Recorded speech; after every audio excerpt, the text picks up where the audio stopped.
everyone. Welcome to the 2012 Philadelphia Home Show. And my name is Teresa Tocco-Davenport. I'm an interior decorator, and my company is called Absolute Living Today. I'm located in aisle 500, so at the end, if you have any questions, you're more than welcome to come visit me. I want to welcome you. How's everybody today? Good? Getting excited for the new year and thinking about what you want to do next in your homes? Okay, great. Well, most of you probably are overwhelmed with what you need to do and how to get started. So my goal today is to help put together a plan for you. And I want to give you a little bit of a background of me real quickly so you know that I have some credibility here. Basically, my past is I have a Bachelor of Science degree in Business Administration, but working in the corporate world for so long, I decided that I needed to do something different. So I went back to school, and I took the 18 courses I needed to take in interior decorating, and then I went and took my certification and got certified to be an interior decorator. Went to work for someone for a year and decided I don't want to make money for him anymore. I wanted to make it for me.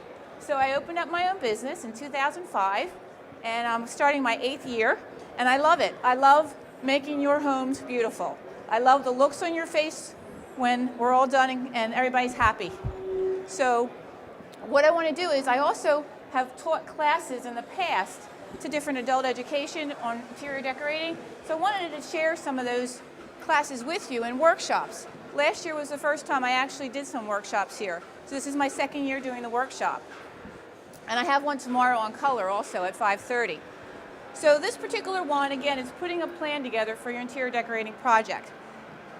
So the question is, are you basically thinking about working on an existing home, or are you moving into a new home? How many are moving into a new home?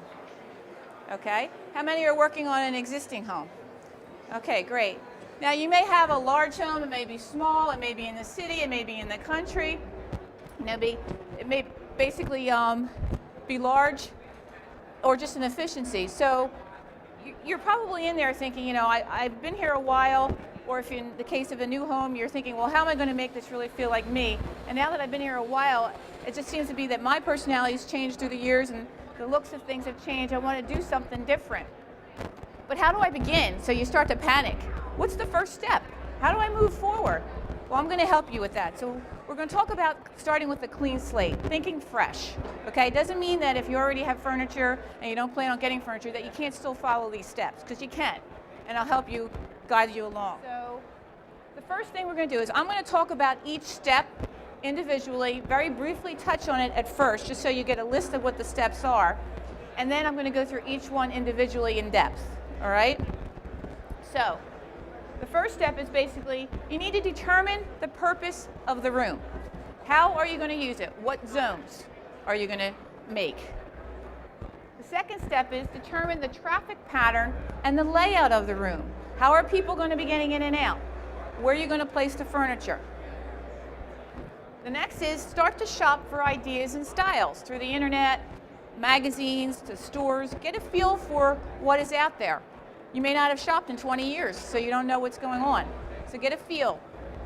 And by shopping and looking at what's out there helps you determine your style, because maybe you were traditional way back when, but now when you're shopping, you're looking at something different. Decide on the specific furniture pieces that you're thinking about placing and what fabrics you want to use. And we're going to get more in depth in that. And then decide on the window treatment design idea that you want and the fabrics that you're going to use for that. The next step would be to select the paint colors. Now, this is a specific order. If you want to do it right, this is how you should follow it. Can you break the rules and do it differently? Yes. But if you really want the end result to ultimately turn out what you envision, then these steps are really good to follow in the order that I'm giving you. Decide on the, select the paint color and the wallpaper and the flooring. And then accessorize. That's the last thing you do, is accessorize, because that's going to pull out the accents. So we're going to go through each one individually now. Determining the purpose of the room. What are the zones? So I'm going to give you the questions that you want to ask yourself, and then I'm going to go through each one individually. So these are the questions. How do I want to use this room? For each use, which area of the space will work better? Am I leaving enough room for traffic flow and functionality? And develop a floor plan and lay out the room. So, in looking at all these questions, let's take a look at this particular picture here. This particular picture is one room. This is a long rectangular room. This is one end of the room, this is the other end of the room. The space was so long that it was uncomfortable to have all of the furniture spread out, so we had to decide on zones. And the particular use that they wanted to use this room for was for entertaining with their friends, because it was a beach house, and also just for a reading area. So once they told me how they wanted to use it, I needed to decide which spaces of that room were going to be more conducive for that particular use. So I decided that the smaller, cozier end of the room was going to be the sitting reading area, her little library area to relax. Now there actually is a wicker screen that I bought for it that they use periodically to just create a division. This area, the TV is actually over here. So this is their conversation area. This is where they're going to, be able to sit and relax, watch TV, and converse. So the room is being utilized the best way that we possibly could with the size of it and the layout of it. Okay? So one of the things you need to consider too is, as we talked about, the traffic flow. The door is right here. This is where the door is. Okay? And the door is right here. So when you're walking in to the sitting area or you're walking into the conversation area. Nothing is obstructing or creating an intrusion to the flow of the traffic. And you have to keep all of that into consideration. And then with developing the floor plan, before you actually go out and buy the furniture, you need to make sure you have everything laid out as to what pieces you want in there and how you want to plan it. Okay, so that's step number one. Very important step. Understand how you're using the room. Determine the traffic pattern, the layout of the room. Ignore this for a second, okay? That's the after. We're going to look at the before. If you can see where the door is, here's the door, here's the window, fireplace, door, and windows again, okay? The way this is laid out is they have seating all over the place and they have the traffic going through the conversation. There's too much furniture spread all over the place, so it's not conducive to having a conversation because you're going to be yelling and screaming at one another and you've got traffic going in and out. So we had to figure out how to best use this room, and they also told me now that they wanted to have an office in here, a desk, and they wanted to have wood bookcases. But they wanted to keep the music area there as well. So we took it and we looked at it and we said, okay, we're going to get rid of the two end tables and we're going to bring the sofa down, bring the two chairs over on each side of the fireplace and the cocktail table, put a desk over by the window, the bookcase here, and bring the love seat over angle. Now you have a little music area. So when the traffic comes in, they're going around any conversation, they're not interfering with the desk, and they're not interfering with the music section. So see how important it is to have the proper layout and understand how to do that? So that's just an example of how some people sometimes don't think through utilizing the traffic flow and the functionality of the room. All right? The next step, so basically is you're measuring the space, you're locating the doors, you're dividing the room, and you're placing the furniture. All right? Next step. You're shopping for the ideas and the styles, and you're looking through magazines and the internet. This is where, we'll go through this here. You're going to think about what you're keeping of your existing furniture and why, okay? Is it because it's an heirloom, it's sentimental value, or is it because of the function that it is? You need to decide what pieces you're keeping and why, because those pieces are going to now start to dictate your style. Because if you're keeping something old in there, we need to know how to bring that all together. All right, so you need to identify those things. What kind of furniture seems to catch your eye? If you haven't shopped for 20 years, you don't know what's out there. And believe me, there are people that said to me, I haven't been in a furniture store in 20 years. So you need to get out there, take a look, see what the styles look like, look in the magazines, search through the internet, and start pulling pictures out or printing out pictures and putting them in a file, because that would help yourself, as well as if you decide you need an interior decorator, that'll help you determine your style. All right? Do you like old or new or both when it comes to furniture? The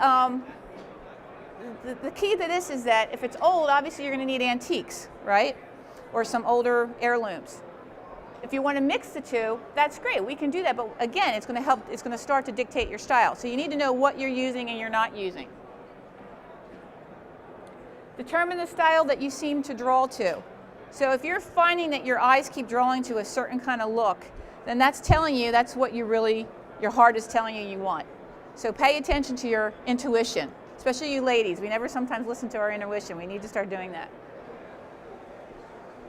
What colors seem to pop out at you? A lot of people don't know today that there's so many colors out there to choose from, but everybody has their own individual personality and emotions, and color actually triggers your emotions. So you need to really make sure that when you're looking at color, you're comfortable with that color. It's a color that you feel makes you feel good. So start looking at colors, see what's really striking you. If you take a look at these two houses here, this is a family room that I did. Their style is considered Tuscany, okay? They wanted a Tuscany theme. So sometimes colors dictate your style. You know, the olives, the harvest golds, the greens, the clays, the terracottas, that's a lot of Tuscany. So that's what we brought in here. Over here, they wanted a modern contemporary Asian flair. So so they had a theme. So we brought that in and used some of the modern looking chairs that have the straight lines. You have the geometric area rug to bring in that modern look. So, you know, knowing basically what you want to do, and they all chose to go new. They didn't want to bring anything old. They wanted all new. All right, so then that made it even a better scenario because it's complete clean slate. The next step, determine your style. Are you eclectic, traditional, modern, contemporary? Believe it or not, modern and contemporary are two different things. Okay, contemporary, you're going to have more of the glass and the metals, and it's going to be more black and white and stark and very minimalist. Where modern, you now still can have some of that soft fabric and the woods mixed in with some glass and straight lines. So there is a difference, and I've gone to many homes where people say, well, I'm contemporary, and then they show me everything that they're looking at. I said, no, you're not. You're not contemporary, you're modern. So there is a difference, and you need to understand that. So you need to ask yourself, do you like straight lines? Do you like curves? Do you like that architectural detail in furniture? You prefer wood, glass, metal, you know, plain and simple, maybe vintage? You know, there's a lot of different things you need to consider, and that'll help identify your style. Are you leaning toward bright colors, neutrals, subtle, or bold? Okay, because again, colors will dictate your styles, because if you tend to go towards black and white, you're going to see more of a modern contemporary look. So ask yourself, how do you live, or how do you want to live? Warm and welcoming? Do you want it to be informal yet have a sophisticated look about it? Do you find, you want it to be casual and indestructible because you have kids and pets? Formal and elegant because you entertain a lot, maybe you're a big executive and you have people over all the time, and then bright and uncluttered. Okay, so you need to identify those things. So there are many styles to choose from, and you need to start researching and finding out what they are. Decide on specific furniture pieces and fabric choices. That's the next step. You've done all the homework, you did everything you need to do, now you're shopping and actually looking for the furniture. Anybody have an idea as to why I recommend you finding the furniture first if you're starting with a clean slate? Anybody want to? I'm sorry? Exactly. She had said it makes all your other decisions from that, especially with color. Because if you can be going shopping for furniture and go to a store that has, maybe a 3-day delivery, but you only have 3 choices of fabric because they're in stock. Or you go to a store that has a lot of fabric to choose from. But say you bought from the store that only had certain fabrics to choose from. Well, now